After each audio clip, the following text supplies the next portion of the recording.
हरे कृष्णा, राधे राधे और जन्माष्टमी की बहुत सारी शुभकामनाएं। और यहाँ पे दीक्षा को कुछ दे दिया है, व्रत है इनका भी, मेरा और इनके पापा का, 3 लोगों का व्रत है। और मैंने इनको मूंगफली चाय दे दी है सुबह की और पूजा पाठ करके आ गई हैं। अभी इनसे बहुत सारा काम करवाना है, इसलिए इनको थोड़ी सी पेट पूजा करा दी जाए, उसके बाद होगा आगे काम। और देव जा रहे हैं नहाने। पहले छोटे थे देव, इनको कान्हा जी बनाया जाता था, इनकी ड्रेस अभी भी रखी। अभी मैं अगर बोलूं, अब तो बनने को पिछले साल से ही 2 साल से अब बनने को तैयार नहीं होता, बोलता नहीं अब मैं बड़ा हो गया हूँ, अब मैं कान्हा जी नहीं बनूंगा अब नहीं पहनना चाहता ड्रेस। और मैं अभी अभी देख रही हूँ, ध्यान से उतर गया। कल मैं कपड़े लगा रखी थी वॉशिंग में। क्या बोल रही दीक्षा? कान्हा जी बनोगे देव? और नहीं, पिछले साल भी कहाँ बना था, पिछले साल भी बोल रही थी पर नहीं, अब नहीं बनना चाहता, बोलता मैं बड़ा हो गया हूँ। तो मैं ये बता रही थी, मैं भूल गई, सब तैयार हो गई। लेकिन चूड़ियाँ कल मैं वॉशिंग लगाई थी और नीचे सफाई कर रही थी कोने में, वहाँ स्कूटी खड़ी रहती है और हाथ डाल के मैंने सोचा झाड़ू लगा दूं। सारी चूड़ियाँ इसमें की फंस गई किसी चीज में, स्कूटी में, इसमें की सब टूट गई, इसमें की बची हुई हैं। अभी देखती हूँ कुछ डाल लेती हूँ। अभी मुझे ध्यान आया, नहीं मैं इसको भी चेंज करके आई होती। और चलिए अभी तैयारी शुरू कर देते हैं। तो यहाँ पे मंदिर में सफाई शुरू हो चुकी है और दीक्षा दीपू ये दोनों लोग ही लगी हुई हैं। सारे ही जो मंदिर के नीचे जो बना हुआ है, इसमें जो सामान वगैरह रखे रहते हैं उसकी डीप क्लीनिंग हो रही है सबसे पहले। और वैसे तो हम मंदिर की बीच बीच में सफाई करते रहते हैं। जो ये यहाँ पे कपड़ा वगैरह बिछाते हैं जिस पे भगवान जी रहते हैं, वो कपड़ा कुछ दिन में ही बदलते रहते हैं, साफ़ कर देते हैं, दूसरा बिछा देते हैं। और कई कपड़े भी हैं। और यहाँ पे ये झूला है, कान्हा जी का झूला है, जो साल में जब बर्थडे आता है तब निकलता है और उसके बाद इसको कपड़े में बांध के रख देते हैं। तो इसको देखिए, हमने गोल्डन कलर से पेंट भी किया था, फिर ये काला सा पड़ गया था, तो गोल्डन कलर के पेंट करने से ये एकदम चमकता रहता है। फिर ऐसे ही बांध के रख दिया है। बाकी यहाँ पे सारी चीज़ें, जो आसन हैं, लोटे, थाली, प्लेट, पीतल, तांबे के जो बर्तन हैं सारे, वो थोड़े काले पड़ जाते हैं, तो उसकी ड्यूटी लगी है दीपू की।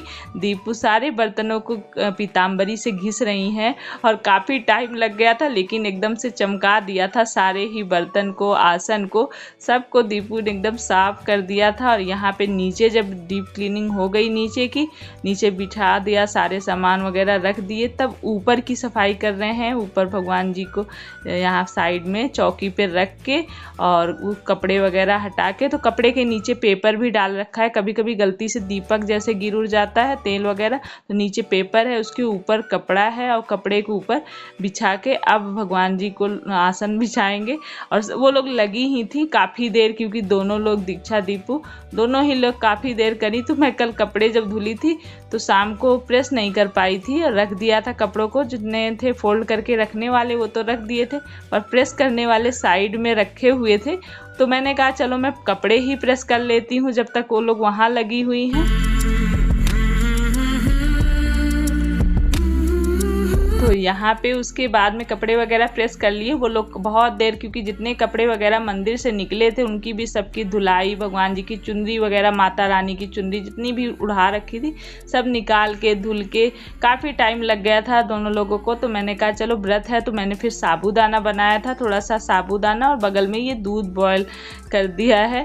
तो ये सब काम कर दिया मैंने। और उसके बाद यहाँ पे मैं मक्खन निकाल रही हूँ, जो मलाई निकालते हैं है ना हम, उसका मैंने कहा ताज़ा घी और मक्खन दोनों ही निकालूंगी। तो यही वाला घी और मक्खन भगवान जी को, वैसे खरीद के भी कई बार मैंने मक्खन मिश्री का भोग लगाया है, पर इस बार जो है मैंने कहा फ्रेश वाला ये मक्खन जो है इसी को निकाल के भगवान जी का भोग लगाती हूँ। घर वाला तो शुद्ध अगर अपने से साफ सफाई से निकाला है तो उसका टेस्ट अलग ही होता है मक्खन का।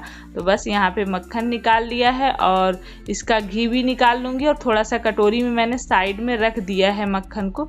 और देव ने भी बहुत काम किया। देव मतलब ऐसे काम करता है जैसे ये ले आके दे दो, वो ले जाके रख दो, मतलब चारों तरफ से बुलाते रहते हो। सबसे छोटा है तो सभी उसको बुलाते रहते हैं। ये देखिए यहाँ पे दीपू लेटे लेटे बैलून फुला रही है। कितना आसान हो गया, टैलेंट आसान हो गया। फुला के ये सब दर्द होने लगते थे जब मुंह से बैलून फुलाने पड़ते। फुलाया था अपनी दीदी के। हाँ, इन लोगों ने फुलाया है, सबको पता है, आराम से फूल गए। चलो रखो, पंप रखवा दो। मेरे हाथ में अगर फिर से लगी। ये ऑनलाइन मंगाया था कान्हा जी के बर्थडे पे सजाने के लिए। ये जो बैलून है इसमें 3 कलर के हैं, मेटलिक बैलून है। इनमें थोड़ी शाइनिंग सी है, वो सिंपल वाले बैलून जो होते हैं उनसे थोड़ा सा अलग है ये 3 कलर के बैलून। तो इससे सजाएंगे हम। इसमें 2 ये है झालर है, ये है, और ये बैलून ये फुला रहे हैं, और ये अभी दिखाती हूँ ऊपर लगे हुए हैं सजाने में। तो यहाँ पे झालर और लाइट वगैरह जो लगानी है ये सारा काम ये कर रहे हैं। इन्होंने भी काफ़ी मेहनत करी। पहले दीक्षा दीपू ने मिलके जब नीचे का सब साफ हो गया, सब बढ़िया से हो गया, तब ये झालर और लाइट उसके बाद बैलून लगाने थे। तो दीक्षा सारा कुछ दे रही थी और ये लगा रहे थे टेप वगैरह जो भी चिपकाना था, क्योंकि अकेले ऊपर चढ़ के खड़े हो गए तो नीचे से कोई दे रहा है तो जल्दी हो जाता है।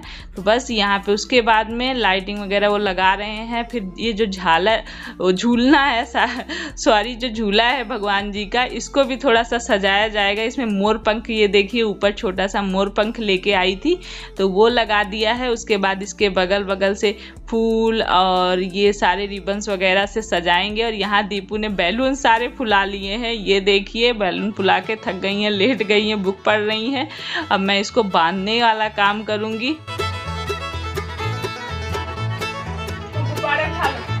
गुब्बारे वाले आए, गुब्बारा ले लो, गुब्बारा ले लो, ले चलो सबको ऊपर ले चलो। पैसे ले जाऊंगा सारे। तो सारा दिन ही जोरों शोरों से तैयारियां हो रही हैं कान्हा जी के बर्थडे की, और मैं बैलून सारे बांध दी हूँ और इनको एक साथ सोच रही हूँ सारे लेके जाऊँ ऊपर, पर इतने सारे बैलून एक साथ कहाँ जाएंगे। कुछ मैंने लिए हैं, कुछ देव ने लिए हैं, और बस अब इसको ऊपर ले जाएंगे। तो लाइटिंग झालर ये सब लगने के बाद अब ये लगा दिया जाएगा।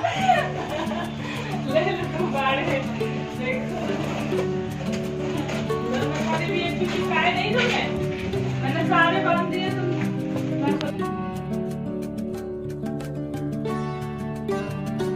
तो पहले झूले को रिबन से सजाया, फिर फूलों से सजाया, फिर उसके ऊपर आसन लगा के कान्हा जी हमारे बैठेंगे और उनका जन्मदिन मनाया जाएगा। और यहाँ पे दीक्षा किचन में आ गई हैं और मेरी तबीयत थोड़ी ठीक नहीं है, सब कुछ दीक्षा को ही करना पड़ा। लेकिन यही होता है, बेटियां अगर घर में हैं तो टेंशन नहीं होती है, संभाल लेती हैं सब कुछ। मैंने लेकिन सोचा नहीं था, पहली बार दीक्षा ने इतना सारा काम किया, इतना सब कुछ इतने अच्छे से मैनेज कर लिया कि मैं बता नहीं सकती हूँ। मैं सोच रही थी अब सारी चीज़ें हो पाएंगी, नहीं हो पाएंगी, लेकिन सब कुछ कर लिया था, बना लिया था। तो सबसे पहले यहाँ पे पंजीरी भूज रही है, घी डाल दिया था 2 चम्मच, जो मैंने शुद्ध घी है देखिए बगल में कढ़ाई में रखा हुआ है, वही घी है। और उसी में बस 2 चम्मच घी डाल के पंजीरी थोड़ी सी डाल दी है और इसको धीमी आंच पे धीरे धीरे धीरे धीरे काफ़ी देर तक भूंजा है दीक्षा ने। जब गोल्डन कलर का हो गया है तब इस पंजीरी को बंद किया था।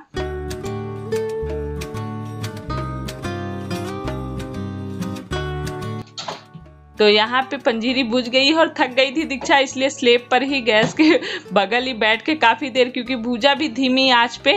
और पंजीरी भूजने के बाद पंचामृत बना रही हैं। तो ये दही मैंने रात में जमाई थी, फ्रेश दही, और उसके बाद उसमें घी डाल दिया है, जो अभी घी निकाला था। उसके बाद चीनी डाल दी है 3-4 चम्मच, छोटा चम्मच है, 3-4 चम्मच चीनी डाल दी है। और उसके बाद गाय का कच्चा दूध रखा था, सुबह ही मैंने फ्रीज में रख दिया था, लाए थे जब, और उसके बाद वो डाल दिया है। और ये शहद डाल दिया है।